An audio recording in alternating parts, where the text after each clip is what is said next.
नमस्कार, आप देख रहे हैं जवाब तो देना पड़ेगा और आपके साथ में विजेंद्र सोलंकी। संस्कृत का एक श्लोक है, संभल ग्राम मुख्य से भ्रमणस्य महात्मने भवने विष्णु यशश कल्कि प्रादुर्भविष्यति। यानी संभल गांव में विष्णु यशा नाम के एक ब्राह्मण परिवार में कल्कि अवतार का जन्म होगा। भगवान कल्कि के पिता भगवान विष्णु के भक्त होंगे। 68 तीर्थों का ये स्थान होगा। 24 कोसी परिक्रमा यहां होगी और ये सब संभल के अंदर है। लेकिन संभल के अंदर जो चल रहा है, क्या वो वाकई में संभल कर चल रहा है? सवाल इसलिए क्योंकि मस्जिद के सर्वे से जो कहानी शुरू हुई वो होते होते शिव मंदिर तक पहुंची और शिव मंदिर से होते हुए वो बावड़ी तक पहुंची और बावड़ी से होते हुए एक अलग संभल की तरफ बढ़ रही है। जिस संभल को तीर्थ बनाने की तैयारी है, जो पहले से तीर्थंकर में से एक है, जो शंभू के नाम से है, जो हरिहर के नाम से है, तो क्या वाकई में जमीन के अंदर से इतिहास बाहर आ रहा है या जमीन से इतिहास को बाहर निकालकर भविष्य बनाने की तैयारी की जा रही है? और क्या यह सब सामाजिक सौहार्द के साथ होगा? आज बात इसी मुद्दे पर कि बावड़ी के अंदर से सनातन की जो कड़ी बाहर आ रही है वो कड़ी कहां तक पहुंचेगी।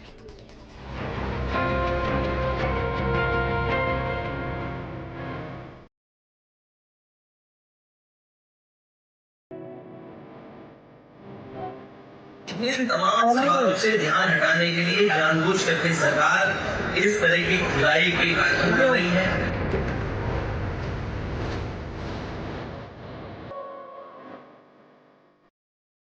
जब 90 के दशक में अयोध्या में हजारों राम भक्तों के सीनों को छलनी कर दिया गया था, तब समाजवादी पार्टी ने कौन से मुद्दे को भटकाने के लिए राम भक्तों पर गोलियां चलवाई थी? और बहुत चीज़ ऐसी मिली हैं जो प्रमाण देती हैं कि मंदिर रहा पहले और इसको कब्जा किया गया, इसको ध्वस्त किया गया और इसको किसी न किसी रूप से इस्लामिक रूप में देने के लिए ये प्रयास किया गया।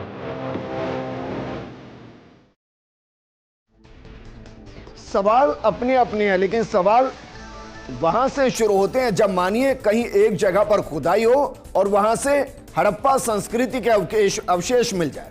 मानिए कहीं पर खुदाई हो, वहां से मोहनजोदड़ो के अवशेष मिल जाए, तो उस पूरे इलाके को संरक्षित कर दिया जाएगा।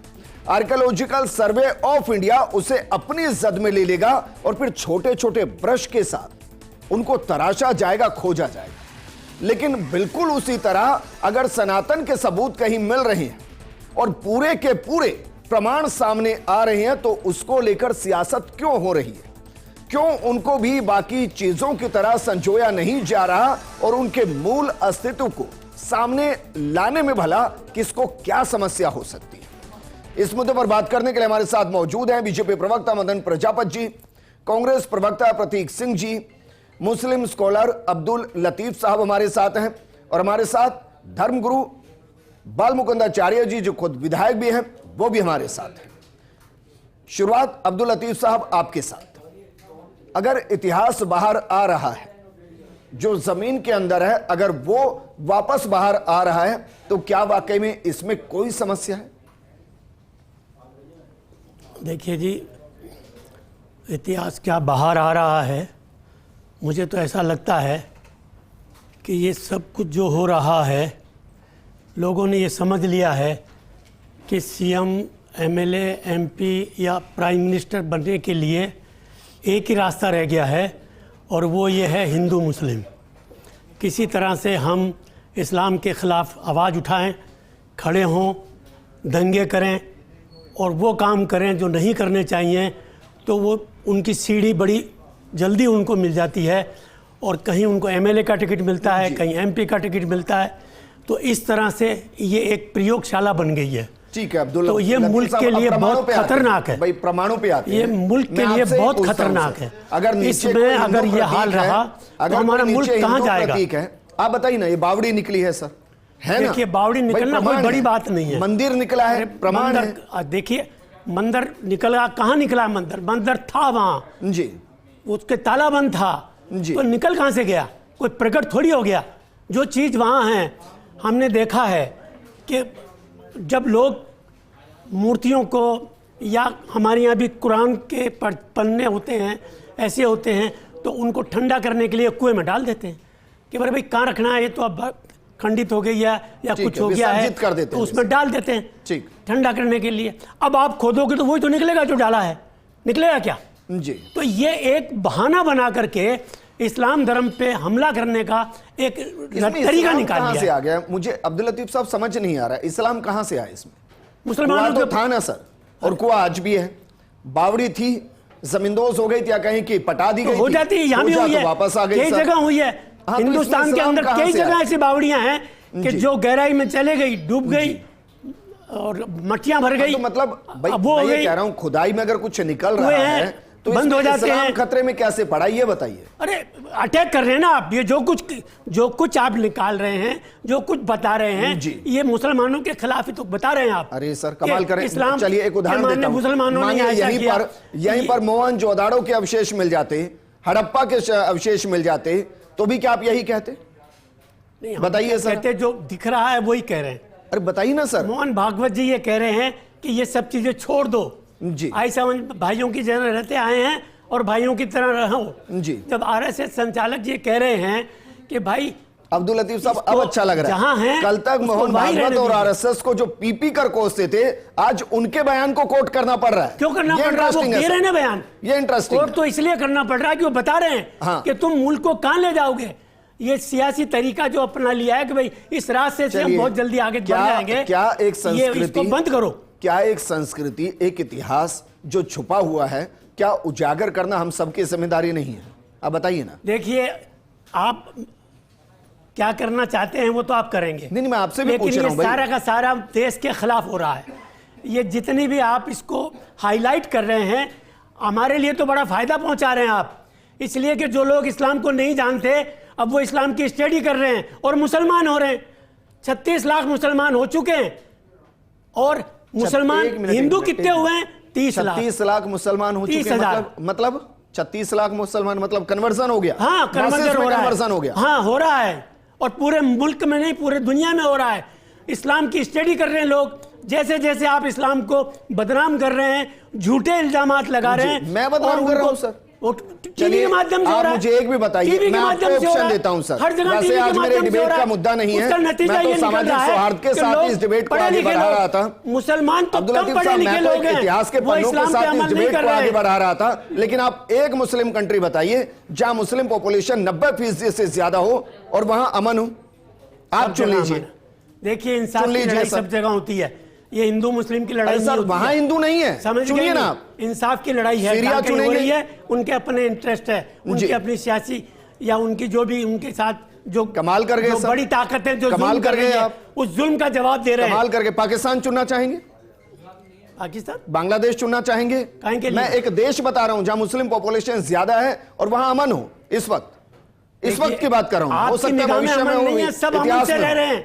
आपकी निगाह में अमन नहीं है, वहां सब अमन से रह रहे हैं, क्योंकि आपको तो जब हमारा यहाँ से डेलीगेशन जाता है बांग्लादेश, और बांग्लादेश जाता है इसलिए के अंदर अल्पसंख्यक पूरे तरीके से खत्म कर दिया गया, वो अमन। वो ये कहते हैं कि आप बंद करो, बदनाम करना, क्या बात हमारे ऊपर कुछ नहीं है यहाँ पर, खुलकर आप प्रोग्राम में कह रहे हैं कि मार्क्सिस्ट में कन्वर्सन हो गया। बंद करने की वजह क्या कह रहे हैं? और आप कह रहे हैं कि इतिहास बाहर आ रहा है, बिजनेस की बात दिक्कत करने हो रही गए है। एक इतिहास के बाहर आने से दिक्कत हो रही है, सिवाय बदनाम करने के कुछ नहीं है। कमाल कर रहे हैं लेकिन इसमें भी हमारा फायदा अब्दुल लतीफ साहब, करिए आप जितना चाहें बदनाम। हर आदमी इस बात को फिक्रमंद हो गया ये इस्लाम है क्या, इसको हम पढ़ें, समझें, जानें, और जब पढ़ते हैं, सुनते हैं और समझते हैं तो लगता है इससे बढ़िया कोई दुनिया में मजहब नहीं है, वो इस्लाम कबूल कर लेते हैं। तो आपका बहुत बहुत शुक्रिया कि आपने इस्लाम के बारे में जितनी बातें कही है वो सारी की सारी हमारे फेवर में जा रही है। और कहने के वक्त कीजिए ना सर, कहिए और खुदाई कीजिए भाई, और इतिहास को निकालिए, निकालिए ना। चलिए माफी के साथ निकालते रहिए। चलिए वापस मुद्दे पर लौटते हैं। मदन प्रजापति जी जरा बताइए भाई कितनी खुदाई और होगी? देखिए विजेंद्र जी, ये देश संविधान से चलता है, लोकतंत्र से चलता है, और ये इस देश में जिनकी लोकतंत्र और संविधान के अंदर आस्था है वो संविधान में होने वाली न्यायपालिका के कार्यों के ऊपर पूर्ण विश्वास रखते हैं। अगर कहीं खुदाई हो रही है, अगर देश की ASI खुदाई कर रही है और वहाँ पे हमारी सभ्यता, हमारी संस्कृति मिलती है, तो उसके ऊपर हमको गर्व करना चाहिए कि जो दबी हुई चीज़ें हैं उनको निकाल के हम इतिहास के पन्नों को वर्तमान में रख रहे हैं कि किस तरीके से हमारी सभ्यता थी। इसमें किसी के धर्म और आस्था से जोड़ना नहीं चाहिए, मैं समझता हूँ। दूसरी बात करते हैं, न्यायालय जो आदेश देता है उस न्यायालय के आदेश पे कार्रवाई होती है। और मेरे अब्दुल लतीफ़ साहब अभी कह रहे थे कि CM बनने के लिए और PM बनने के लिए करते हैं। इन्होंने कहा है कि इस्लाम के खिलाफ ये सारी चीज़ें जा रही है। मेरे को समझ नहीं आया कि इन्होंने किस तरीके से इस्लाम के खिलाफ बोला। ये कह रहे हैं कि आज स्वार्थ रहना चाहिए, भाईचारा रहना चाहिए। तो मैं तो ये कहता हूं कि जब वक्फ बोर्ड जो है 500 साल पुराने गांव के ऊपर अपना क्लेम करता है, जब स्वाद और भाईचारा नहीं रहना चाहिए, वो वक्फ को दे देना चाहिए।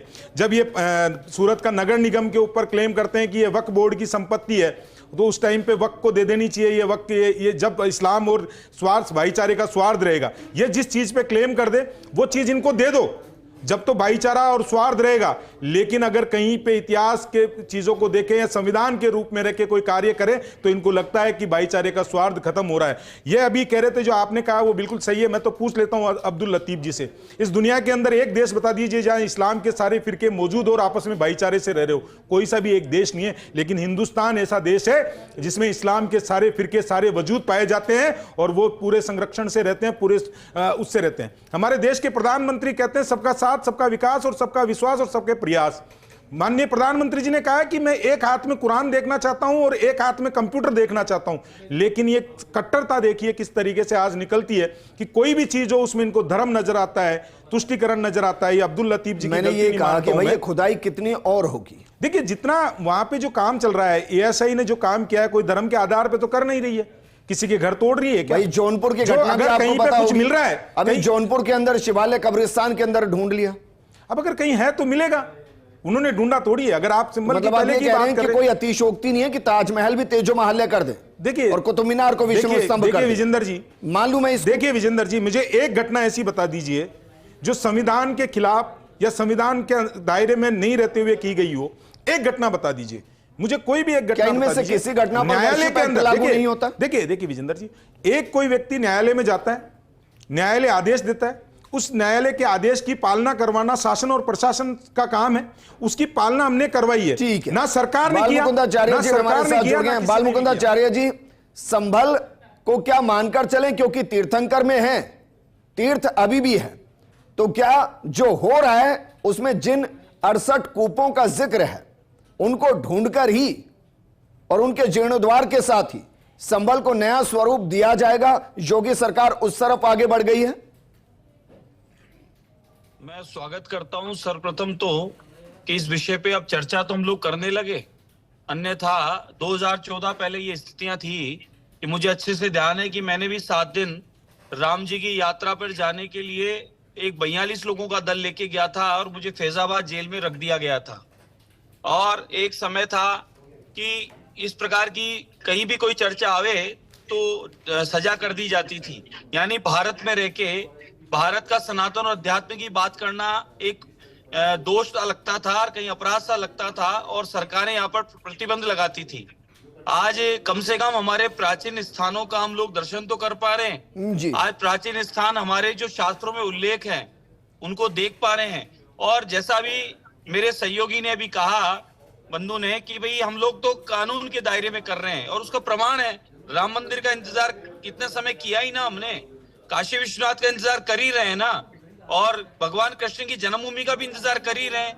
बाकी ये बात नहीं है कि आप मुगल काल जब था, तो मुगल काल थे, औरंगजेब थे, जितनी भी आतंकताई आए, ये इतिहास गवाह है कि इन्होंने प्राचीन मंदिरों को, मठों को, आश्रमों को, हमारे तीर्थ स्थानों को इन्होंने खुर्द-बुर्द किया, खंडित किया, तोड़-फोड़ किया, मंदिरों को खंडित किया। अब आज न तो मुगल है, न कोई यमन है, न कोई आज औरंगजेब है, न उनके औलादे हैं। तो फिर इस बारे में विवाद नहीं होना चाहिए। भारत की सनातन संस्कृति के प्राचीन स्थान है, वे पुनः जागृत हो रहे हैं। नहीं, लेकिन बाल मुकुंदाचार्य जी, जिस दिशा में आप बढ़ रहे हैं सर, सुनिए सर, जिस दिशा में बढ़ रहे हैं उसमें तो 90% हिंदुस्तान खोदना पड़ जाएगा सर। फिर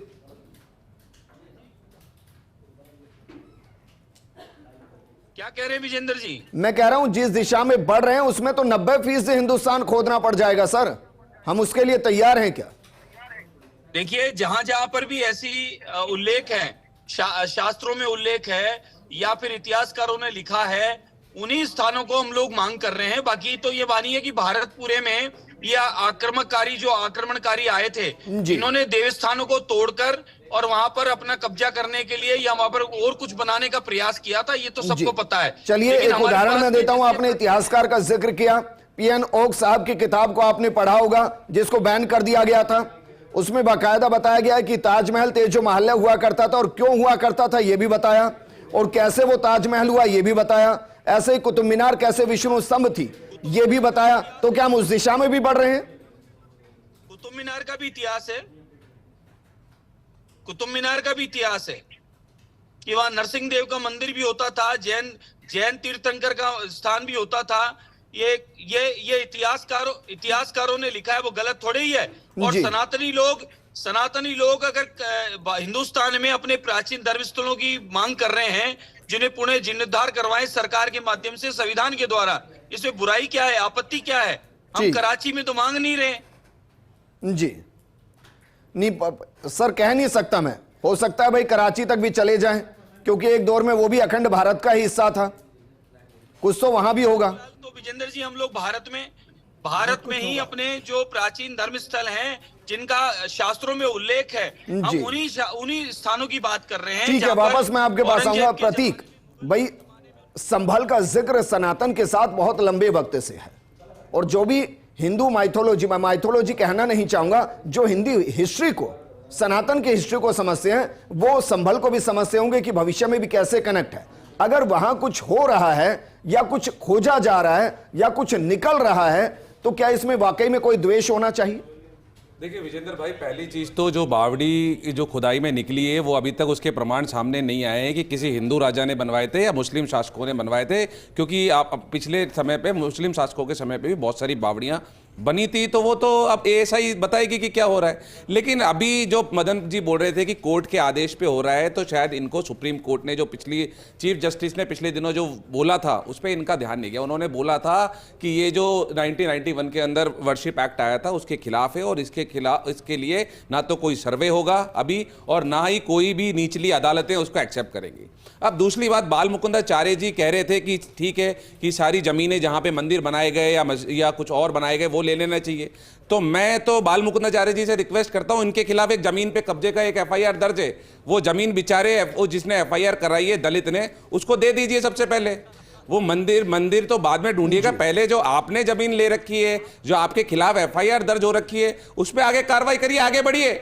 और अगर आप आगे बढ़ेंगे तो हम मानेंगे कि ठीक है, अगर आप अपने वर्डों पे रहते हैं। अदरवाइज ये बोलने वाली कोई बात नहीं है। मैं नाम बता देता हूँ, सूरजमल रैगर जी ने आपके खिलाफ एफआईआर दर्ज दावा करूंगा, मैं मानहानि का दावा करूंगा। बिल्कुल करिएगा, बिल्कुल करिएगा। मैं तो नाम बता रहा हूँ, परिवादी सूरजमल रैगर ने दिसंबर 2024 के अंदर क्या मामला, तो क्या मामला जांच वो जमीन मंदिर माफी की है, और सूरजमल रैगर ने उस पर कब्जा कर रखा था, वो मैंने खाली कराने के लिए एप्लीकेशन दे दी है। बता दीजिए विजेंद्र जी। तो मैं ये चाहूंगा, मैं ये चाह रहा हूँ भाई, मैं आपसे पूछना चाह रहा हूँ, आप पहले बताइए, क्या कल के अवतार में विश्वास रखते हैं नहीं रखते? मैं तो प्रतीक रखते हैं नहीं रखते? विश्वास रखता हूँ, लेकिन मुझे ये बताइए, तो आपने ये भी पढ़ा होगा कि विषय है ना, ये जांच का विषय नहीं है, वो बावड़ी कहां से आई, कैसे वो नीचे चली गई, ये जांच का विषय है ना। ये हिंदू शासकों ने बनवाई या मुस्लिम शासकों ने बनाई, ये जांच का विषय है ना। तो इसके ऊपर हिंदू मुसलमान करना कहां तक जायज है? मैं तो ये पूछ रहा हूँ, मैं तो ये पूछ रहा हूँ। आप मंदिर की बात कर रहे हैं, मंदिर में जो मालिक है उसने ये बोला कि हम ताला लगा करके गए थे, हम जब भी आते हैं चाबी मांगते हैं, यहाँ पे वो खोलते हैं, पूजा करके चले जाते हैं। उन्होंने वीडियो है सामने, और आपने देखा विजेंद्र भाई। तो कौन सा मंदिर तोड़ दिया गया वहां पे, बताइए? संभल के अंदर कौन सा मंदिर तोड़ दिया गया, कौन सा अपमान कर दिया गया? मदन प्रजापति बोलिए। मैंने प्रतीक जी को बड़े ध्यान से सुना है। प्रतीक जी की पार्टी कभी भी तुष्टिकरण करने से एक सेकंड भी नहीं चूकती है। अभी सर्वे हो रहा है और इसमें ये जांच में आ गया कि फिर गलत बात है, सर्वे नहीं हो रहा है, बावड़ी की खुदाई नहीं हो रहा है। सर मैंने बोला नहीं आपसे, सर्वे नहीं हो रहा है। अब आप बोल लो पहले। मैं तो बोल ही रहा हूं, सर्वे नहीं हो रहा है। विजेंद्र जी, अगर मेरे को टाइम मिल जाए, रुकिए ना, एक मिनट रुकिए भाई, एक मिनट। इन्होंने कहा कि वो बावड़ी किसने बनवाई थी, हिंदू ने बनवाई थी, हो सकता है मुसलमान ने भी बनवाई। अरे भाई वहां के राजा ने बाकायदा वो उसमें है लिखा हुआ। खैर वो चीज छोड़ दी। दूसरी चीज इन्होंने बोला कि सुप्रीम कोर्ट के आदेश में अभी ये कहा गया, हम तो मानते हैं ना सुप्रीम कोर्ट, हमने तो पिछली अदालत का आदेश भी माना है जो उन्होंने सर्वे करवाने के लिए बोला। सुप्रीम कोर्ट अगर कोई आदेश दिया तो वो भी नहीं मानेंगे, लेकिन कोर्ट का आदेश मांगना आपके खून के अंदर नहीं है, कांग्रेस पार्टी में नहीं है। मैं याद दिला देता हूं इनको कि किस तरीके से कोर्ट का आदेश मांगना इनके उसमें नहीं है। इन्होंने साबानों के अंदर सुप्रीम कोर्ट ने आदेश दिया, कोर्ट का आदेश नहीं माना, इन्होंने जो है संसद के अंदर उस आदेश को पलट दिया। इन्होंने इंदिरा गांधी को अयोग्य ठहराया, उस आदेश को नहीं माना, इन्होंने संसद में पलट दिया। संविधान और लोकतंत्र की हत्या करना, संविधान और लोकतंत्र की हत्या करना ये कांग्रेस के खून के अंदर है, रगों रगों के अंदर है, इसीलिए आज चालू है। 1991 में एक्ट बनाया गया और वक्फ बोर्ड एक्ट बनाया गया। दोनों के अंदर देखिए कि इनकी तुष्टिकरण किस तरीके से है कि 1941 के अंदर किस तरीके से हुआ। इस वक्फ बोर्ड में जोड़ा गया कि देश की किसी भी संपत्ति पे वक्त जाके अगर कह दे तो वो उसका हो जाए, वो उसका हो जाए, लेकिन ये हो जाए सुप्रीम कोर्ट में नहीं जाएगा, कोर्ट में नहीं जाएगा, वो वक्फ बोर्ड में ही सुना जाएगा, वक्फ बोर्ड में ही सुना जाएगा। झूठ बोलना और आप साबित कर दो विजेंद्र जी साबित कर दो। हाई कोर्ट में नहीं कर सकते, लेकिन 1991 से पहले अगर कोई संपत्ति किसी की है तो वो नहीं कर सकता। ये दिखाता है किस तरीके से है। और मैं फिर कह देता हूं, हम तो न्यायालय और लोकतंत्र से चलने वाले हैं। लोकतंत्र को इन्होंने बाल मुकुंदाचार्य जी पे आरोप लगाया, 10 सेकंड में एक जवाब बोल ले लीजिए। बाल मुकुंदाचार्य जी पे आरोप लगाया, इनको आज बड़ी चिंता हुई कि एक व्यक्ति की जमीन इन्होंने हड़प ली। रॉबर्ट वाड्रा ने बीकानेर के 1000 बीघा किसानों की जमीन हड़प ली और कोर्ट के अंदर जब जाके पता चला तो वो मिला। इन्होंने स्वतंत्रता सेनानियों का अखबार नेशनल हेराल्ड हड़प लिया, पूरा का पूरा हड़प लिया नेशनल हेराल्ड और 5000 करोड़ का घोटाला कर दिया। अरे आपने स्वतंत्रता सेनानियों को नहीं बख्शा, आपने किसानों को नहीं बख्शा, आपने देश के संसाधनों को खाने के लिए हमेशा तत्पर रहते हो। एक व्यक्ति की बताइए ना, 1000 किसानों की जमीन रॉबर्ट वाड्रा आपके राष्ट्रीय जीजाजी ने खाई है, वो कौन निकाल नहीं आपके जीजाजी? अरे वाह, रॉबर्ट वाड्रा जीजाजी नहीं आपके होंगे, हमारे तो नहीं है। आपके जीजाजी नहीं है, आपके होंगे, हमारे तो नहीं है। टीवी पे बोल रहा हूँ, मैं तो बोल रहा हूँ आपके होंगे, हमारे तो नहीं है। जीजाजी बोल रहा हूँ आपके होंगे, हमारे तो नहीं है। दिक्कत बोलिए। अरे हमारे लिए तो 1000 किसानों की जमीन खाने वाला व्यक्ति है। 1 मिनट बताइए, 1 मिनट मदन प्रजापति जी और प्रतीक दोनों को ही मैं कह रहा हूं, जो आरोप सिद्ध ना होना उस पर कम से कम मीडिया जो मैं कह रहा हूं कमाल कर रहे हैं भाई। आपकी सरकार है, डालिए जेल में। किसानों की कोर्ट के अंदर माननीय उच्च न्यायालय के अंदर विचाराधीन केस में सुनाई हो रही है और रॉबर्ट वाड्रा को है डमी लोग मिले जिनके नाम ही नहीं है, उनके नाम से रजिस्ट्रियां हैं। दोनों को ये होना चाहिए कि अगर कोई आरोप सिद्ध नहीं हुए तो उस पर ना बात करें तो ज्यादा बेहतर है। लेकिन प्रतीक आप ये बताइए, बाल मुकुंदाचार्य जी पे आरोप सिद्ध हो गए क्या? बाल मुकुंदाचार्य जी पे आरोप सिद्ध हो गए क्या? अरे तो मैं दोनों के लिए कह रहा हूं भाई, मैं कह रहा हूं कि जमानत के लिए कह रहा हूं, मैं कह रहा हूं जमानत पे बाल मुकुंदाचार्य जी जमानत पे है क्या? लेकिन राहुल गांधी और रॉबर्ट वाड्रा और सोनिया गांधी जमानत पे, नेशनल हेराल्ड का पैसा जीमा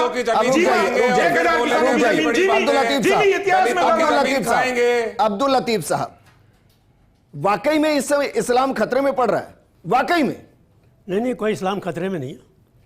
किसने कहा इस्लाम खतरे में? आप ही कह रहे थे अभी। नहीं, कोई खतरे में नहीं। आप ही कह रहे थे। तो क्या इतिहास बाहर आना? 1 मिनट भाई, क्या इतिहास बाहर आना? अब्दुल लतीफ साहब अगर कुछ वहां पर खोजा जा रहा है, 1 मिनट, आप ये चाहते हैं कि जो वहां दफना दिया गया हमेशा दफन ही रहे? ये चाहते हैं? क्या दफना दिया? जिसको जमींदोज कर दिया गया, जिसको पाट दिया गया, अगर वो वहां बाहर आ रहा है तो इससे कैसे खतरे में या कैसे उन्माद हो रहा है, ये बताइए। खतरे में निकालो ना आप। हम तो कह रहे हैं आप निकालो ना, कौन मना कर रहा है? अभी आप ही कह रहे थे। नहीं, काम मना कर रहे थे। मैं आपसे एक चीज कहना चाहता हूं, आप ये कह रहे हैं 1 मिनट भाई, आप जो कुछ कर रहे हैं समझे नहीं, वो एक्चुअली जब ये तय हो गया कि भाई 49 के बाद अब कोई इस तरह का यहाँ जो जैसा है वो वैसा रहेगा। किसने तय किया सर? किसने तय किया? किसने तय किया? आप बताइए ना, किसने तय किया? ये तो उसमें कौन तय करेगा? कौन तय करेगा? ये तो पार्लियामेंट में तय हुआ है। तो पार्लियामेंट बदल देगी? क्या बदल देगी? जब तक नहीं बदले जब तक तो कुछ नहीं कर सकते ना। तो क्या उसमें अतिक्रमण बदलने हुआ? की क्या बात हो गई? जब बदलेंगे जब देखेंगे ना, आप बदल के बताना, बदलने के बाद करना। जब आप मैं ये कह रहा हूं जो बावड़ी वहां खोजी गई है, तो हम आपसे क्या जो बावड़ी वहां खोजी गई है आप तो वो मस्जिद है? जो बावड़ी खोजी गई, क्या मस्जिद है वहां पर? क्या बावड़ी खोदी गई? जहां बावड़ी खोजी गई है, निकली है, क्या मस्जिद है वहां पर? जहां थी वो अरे सर, क्या मस्जिद है वहां पर? नहीं, मस्जिद थी। जो मंदिर वहां पर है जिसमें पूजा शुरू हुई, इसमें क्या वो मस्जिद के अंदर है? कहां? वर्शिप एक्ट कैसे आया इसमें? नहीं, कहां हुई? आपने सुप्रीम कोर्ट का फैसला नहीं पढ़ा क्या? साफ लिखा है। अरे भाई, मंदिर पहले से है वहां पर, आप खुद कह रहे हैं। उसमें मंदिर में पूजा मंदिर करने का पहले तो से है वहां पर, आप खुद कह रहे हैं। बावड़ी पहले से मौजूद है वहां। मंदिर था, बिल्कुल पूजा होनी चाहिए। 68 कूपों का जिक्र है बाकायदा संभल में। मस्जिद थी। अब्दुल अभी भी लतीफ उसको जो है साहब, मस्जिद को जो है 68 मंदिर में कूपों का जिक्र है सर, कूपों का, और कूप का मतलब कुआं होता है। 68 कूपों का जिक्र है।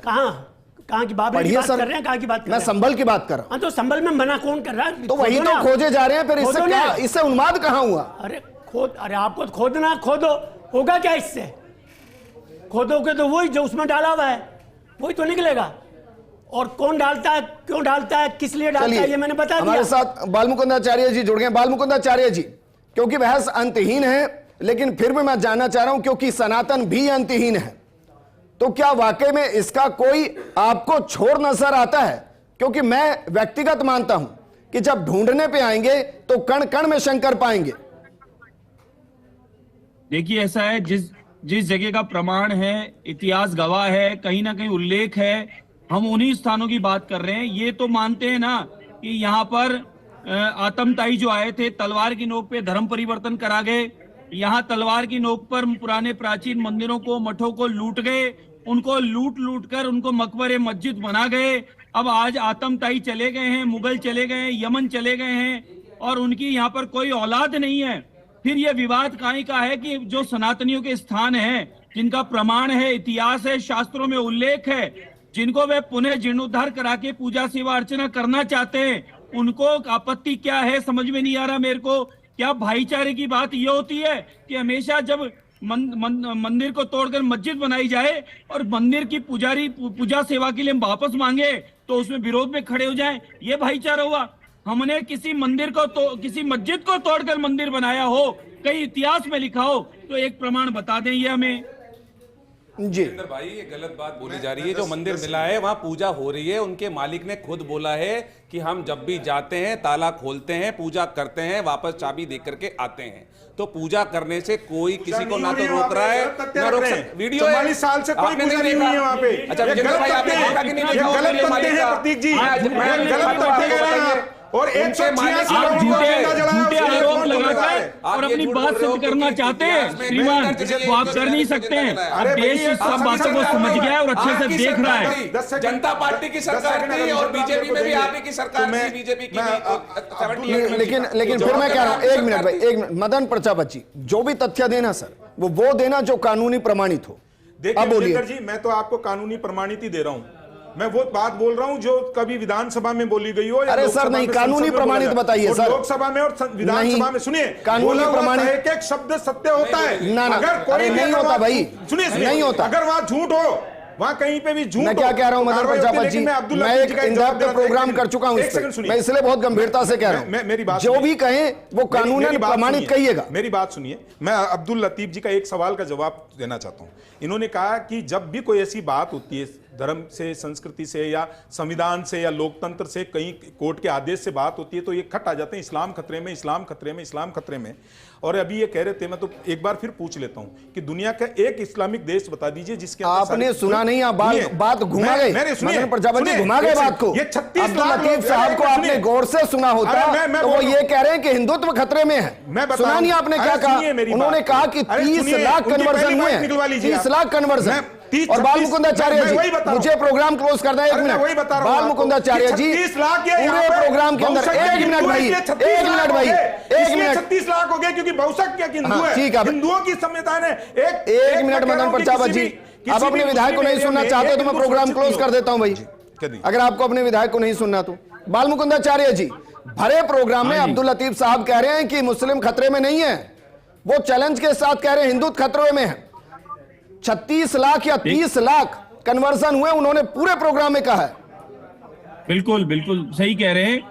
वो तलवार की नोक पे मार मार के या कुछ स्थानों पे बम फोड़कर और आतंकवाद फैलाकर लोगों को धर्म परिवर्तन का काम करवाया है। ये इतिहास गवाह है। तलवार अरे सर, वो अभी की बात कर रहे हैं भाई। ने बनाया, अभी की बात कर रहे पलट हो। गए वो, और पुलिस ऑफिसर ने मुसलमान को हिंदू बनाया और उसने बयान दिया। सुनिए, जोर जबरदस्ती का नतीजा देख लिया आपने। जोर जबरदस्ती से कोई नहीं बनता, लेकिन अब और जो बनता है वो पलट जाता है।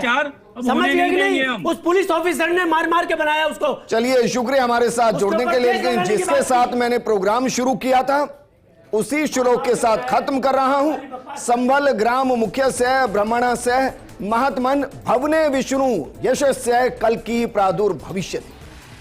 मतलब संभल गांव में विष्णु यश नाम के एक ब्राह्मण परिवार में कल की अवतार का जन्म होगा, और ये सनातन की अवधारणा है। और क्या उसी के तहत उन 68 कूपों को खोजा जा रहा है जो वहां पहले से विद्यमान है और जिनका जिक्र बहुत लंबे साल से है, और 24 कोसीय परिक्रमा वहां आज भी की जाती है। लेकिन क्या यह उन्माद पहनाने के लिए, क्या देश के सही मुद्दों से ध्यान भटकाने के लिए है, या योगी सरकार संभल को एक बार फिर से तीर्थ स्थान बनाने की तरफ बढ़ रही है? और ये कितने शांतिपूर्ण तरीके से होगा, ये सरकार को तय करना है। नमस्कार।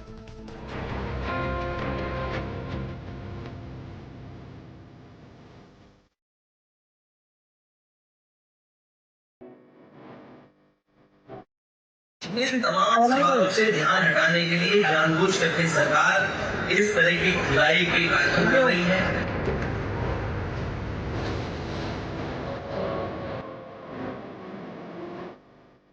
जब 90 के दशक में अयोध्या में हजारों राम भक्तों के सीनों को छलनी कर दिया गया था, तब समाजवादी पार्टी ने कौन से मुद्दे को भटकाने के लिए राम भक्तों पर गोलियां चलवाई थी?